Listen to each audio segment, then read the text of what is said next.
Hi, good morning.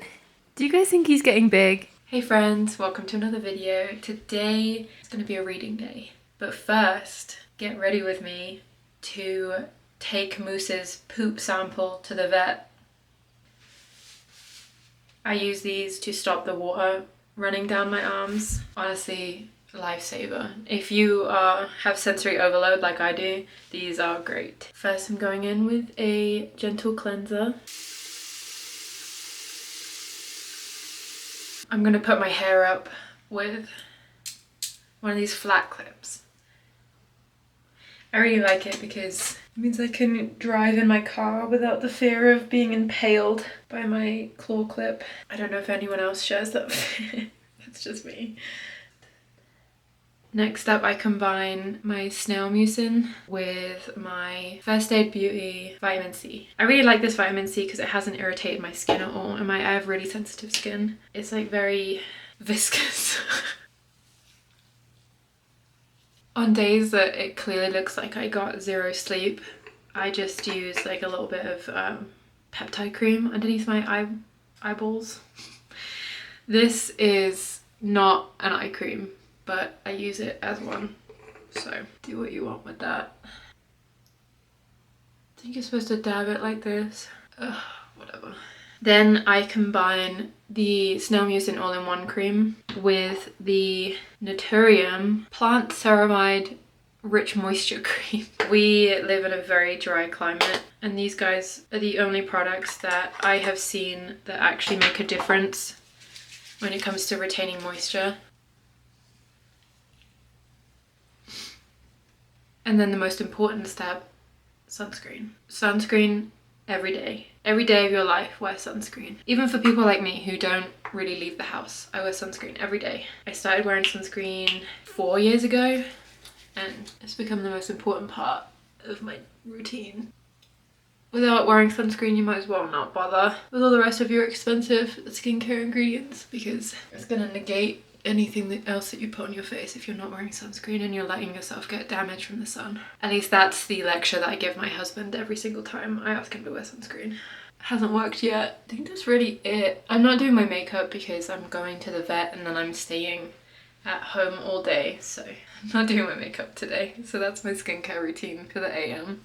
Alright, I am locked and loaded and ready to go to the vet. So I'll see you guys when I get back. I did want to show you that I repotted my plants that we got last time. And they're actually all still alive. Okay, I'm back from dropping off Moose's poop. It was great. Couldn't ask for a better experience. I did draw a little love heart on the bag. It said Moose's poop with a little heart, and nobody laughed. So now I just feel like an idiot, and now I'm gonna take my pills. I have my Claritin and my cat hair.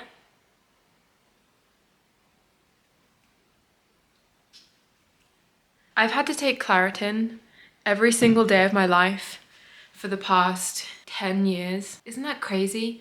I've lived multiple different places too, so I have been allergic to every single place that I have lived for the last 10 years. What does that mean? Was I even meant to be alive? That tells me that I'm not a survivor, you know? That evolution was working against me, and yet I'm still here. Still fighting. There are a couple of things I wanted to talk about before I tell you guys what I'm reading. Number one, something that has absolutely been bombarding my social media is color seasons, okay? And after doing like a deep dive down a rabbit hole, I believe that I am a cool summer. Now, what does that mean? That means that every single color that I have ever owned in my clothing is incorrect. Down to my jewelry, which is gold. Even my wedding ring is rose gold. It's supposed to be silver, apparently, and I don't like silver jewelry. I've never liked silver jewelry. So that's really inconvenient. Everything that I've owned for the last, whatever amount of time is like greens and browns. So you're telling me none of that looks good on me? Which also means, by the way, when I wore that orange vest to work and everyone said I look great in that color, they were all preying on my downfall. Preying on my downfall. Waiting for me to fail by telling me I look good in orange. There was something else that I wanted to talk about. I can't remember what the other thing was, so instead I'm just going to pick up Moose and hope that you guys forget that I said I had multiple things to talk about. Ah! Piranha! He's in full-blown menace mode right now. I just woke him up from a nap. I'm a mother. No drama. Anyway, I guess I'll talk about the book that I'm going to be reading. This is the cutest Kindle sleeve Am I okay? This is the cutest Kindle sleeve that I have ever seen. Look at it. Look at it. My friend Ellen got it for me for my birthday, and then I decorated my Kindle. Look how cute those little stickers are. They're Stardew Valley stickers. I started it last night, but I can't really remember what happened, so. Okay, so we're reading Wormwood Abbey by Christina, I'm so sorry, I'm gonna butcher this. Baehr? B-A-E-H-R. Baehr? I can't really remember what I read last night, but basically the idea of this is there's this girl called Edith Worms, and I don't know why I consistently try to talk about books on this vlog when I am not anywhere near eloquent enough to express anything about any of this. So just bear with me even. This is a book called Wormwood Abbey, and it is about our main character Edith Worms, and she and her family just inherited Wormwood Abbey from her father's side of the family. Basically the uncle and the brother both died, and it's set in 1899, so the women can't inherit the abbey. It goes to the next male living relative, which is Edith's father. So far it's got like a little bit of mystery, a little bit of intrigue. There's something about the abbey that is creepy in that the cousins that still live there, one of them, Gwendolyn, says that the abbey owns them. What does that mean? Not sure yet. Yeah, I'm only 10% through the book. It's a really short book. It's like 200 pages. So I think I should be able to read it today and tomorrow and finish it. If not finish it today. So. But first, before I read, I need to fix this. My nails are horrendous.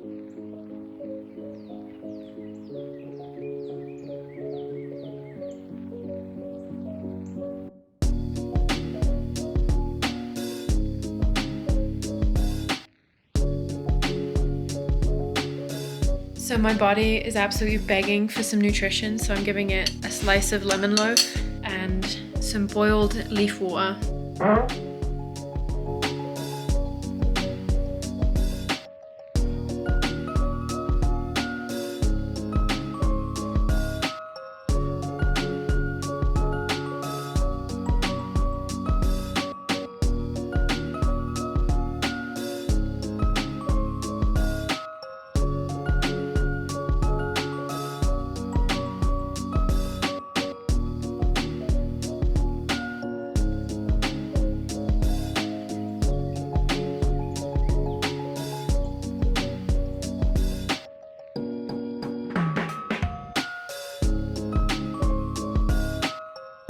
Okay, for anyone who is worried, I am getting sustenance. I have some sweet potatoes, some bean dip that Ryan made last night. It's like poblano peppers, black beans, corn, adobo, chili, and lots of cheese, and then some sour cream.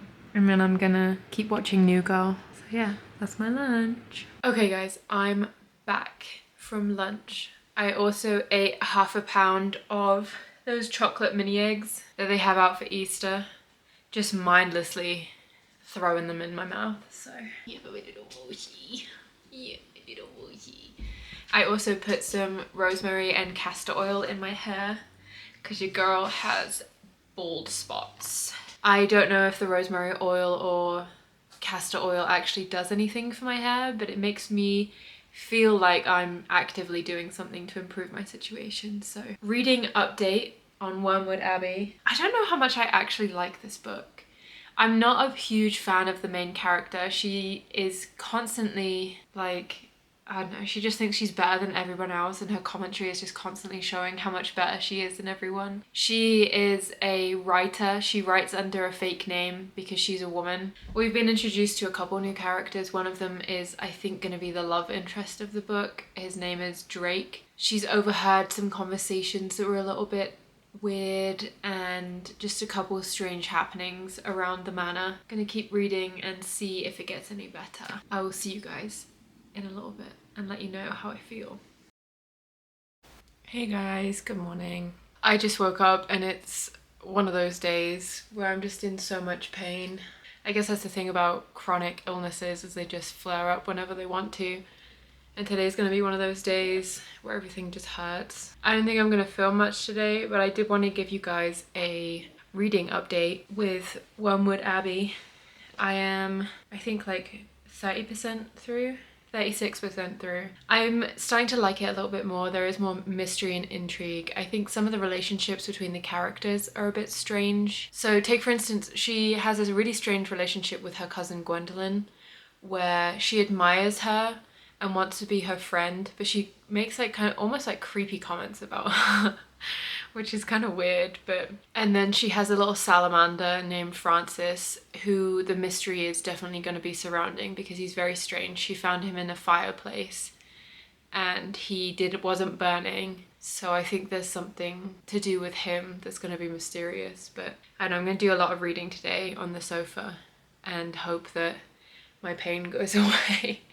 And then later on tonight, I'm going to show you guys my PM skincare routine. As far as skincare goes, I used to spend a ton of money on skincare all the time.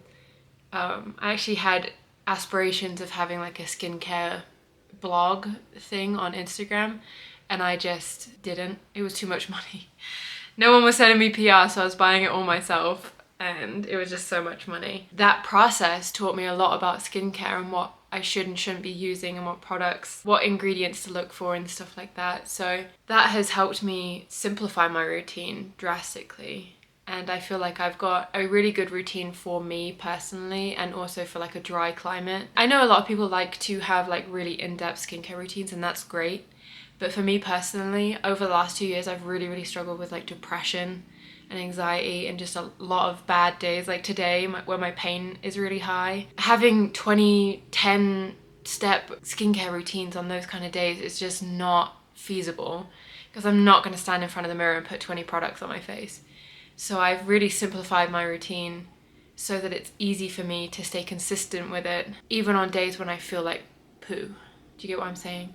So I feel like it's a good routine for anyone who's like either a beginner in skincare or looking to simplify their routine.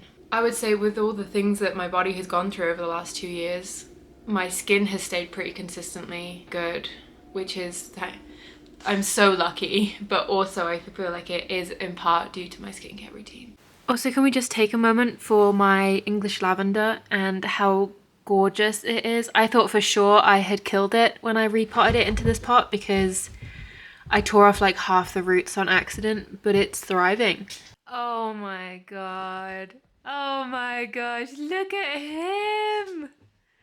Look at him. Moosey. Okay guys, I am back with a reading update. I am 72% through the book, and I actually wrote down my thoughts so that I would have something intelligent to say instead of just blabbering randomly. Okay, so I was kind of mean earlier about Edith and her creepy comments towards Gwen, but I think that we're all kind of creepy when we're trying to make a friend. I feel like I'm especially kind of creepy when I'm trying to make a female friend. I'm gonna give her a little bit of grace on that because it wasn't super creepy. It was just like kind of strange, weirdly phrased maybe. So the book is set in 1899 and there are a lot of historical references in the book, specifically to religions at the time, which don't make that much sense if you're not into history and you don't understand what was going on at the time, which I'm not and I don't. So, and they're not really explained in the book, so I didn't really know what was going on. I did enjoy the mystery parts of what is happening, the mystery that she's solving in the book. I do enjoy what is going on in regards to that. I said earlier that I don't really like the main character Edith because she thinks that she's above everyone else, which I still agree with. I think she's like egotistical. She's very intelligent. She's very educated, but she is also very naive to the world, it seems. Yeah, I'm not sure. I feel like the author wanted her to come across as someone who's like scheming and knows everything that's going on, just doesn't want to say it. And that's not how it comes across to me. She seems very naive, very like just kind of traipsing around in the world, and very I don't know, very self-centered. That seems very harsh, but I don't really like her. So the love interest that I mentioned earlier, I'm not sure. I'm 70% through the book now, and he has only been in it maybe 2 or 3 times. He just seems like such a useless addition to the plot at the moment. There's no real reason to even have him around.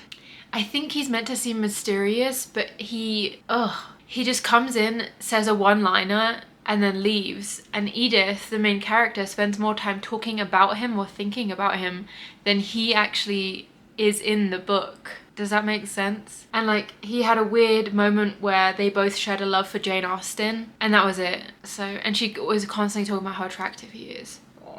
So the only character that I actually like in this book is Gwen, the cousin. Those are the things I wrote about. Anyway, let's do my PM skincare routine. Okay, I'm back with my PM skincare routine. This has actually been like a life-changing tip for me, is I use some kind of face oil when my face is still wet. This one is the Virgin Marula face oil by Naturium. I learned this from an esthetician. I think it was Dev's Day on Instagram. She has a bunch of great tips, but this is one of the ones that she said to do during winter. I always used to use face oil when my face was dry, and it did nothing for me.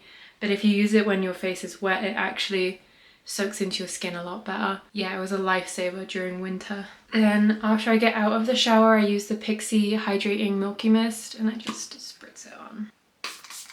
And then next I'll go in with the Heartleaf toner. This went viral a little while ago, I think, on TikTok. I got it to try it because I've never had a toner really that I like that much. And I really like this one. It's really good for if you have red skin, red irritated skin.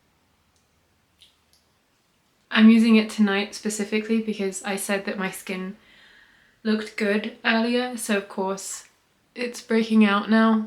It heard me say that it looked good and just decided to ruin my day. Next I use the Snail Mucin again. Usually I would mix this with my Curology serum, but I haven't got it yet. It's in the mail. And then same as earlier, I use the Snail Mucin all-in-one, the Corsex Snail Mucin, and the Naturium. I feel like all of these products too, not only are they moisturizing, but they've also done wonders for my skin barrier, which if you're breaking out a lot and you have really irritated skin, it's most likely that you have an issue with your skin barrier. I had like a really bad cystic acne breakout back in 2019, I think. And back then I really didn't know anything about skincare. That was actually what started my skincare journey, was the cystic acne outbreak, because I was looking for literally anything to fix it. All I could find online for acne was like benzoyl peroxide, which absolutely destroyed my skin. It made it so dry. It made the problem even worse. I couldn't even smile. My face hurt so badly. So now I just I stay away from acne treatments. Yeah, I think that's everything. So thanks for hanging out with me today, and I'll see you again with another video. Bye.